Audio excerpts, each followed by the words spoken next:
The Tassili painters and the rain oath.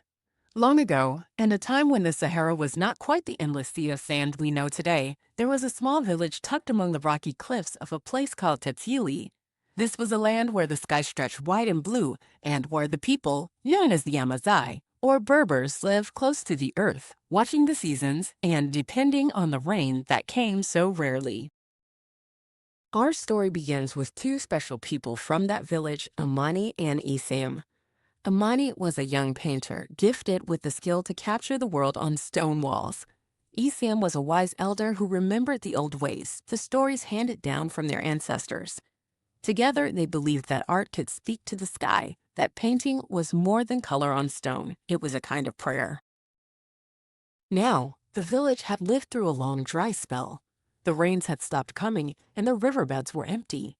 The crops were withering, and the animals were restless. The people grew worried, but Amani and Isam had an idea inspired by what their elders once told them. If you paint the clouds, you invite the rain. One morning, Amani began painting on the smooth, sheltered walls of a cave near the village. But these were no ordinary paintings. Instead of just drawing clouds, Amani painted clouds holding empty cups. The cups were open and waiting, as if asking the sky to fill them. Each brushstroke was careful and full of hope. Isam gathered the villagers and shared a plan. "This painting is our prayer," he said. "But prayers need action. We must show the sky we are ready to share, to give. We will open our water stores, little drops saved for times of need, and promise to share what we have with one another. If we do this, the sky will see our oath and send the rain." At first, some were hesitant. Water was precious, and sharing it meant trusting others not to take more than they needed. But Isam reminded them, our strength is in our unity, just like the clouds that gather together to bring rain. Alone, we may dry up, but together, we can bring life back to this land. So the village made a vow. Each family brought out their stored water, carefully measured and shared. The children watched as cups of water were poured into a communal basin, and the elders sang songs of hope, their voices rising like the winds that once promised rain. Days passed. The painted clouds on the cave wall seemed to glow with a strange light under the setting sun.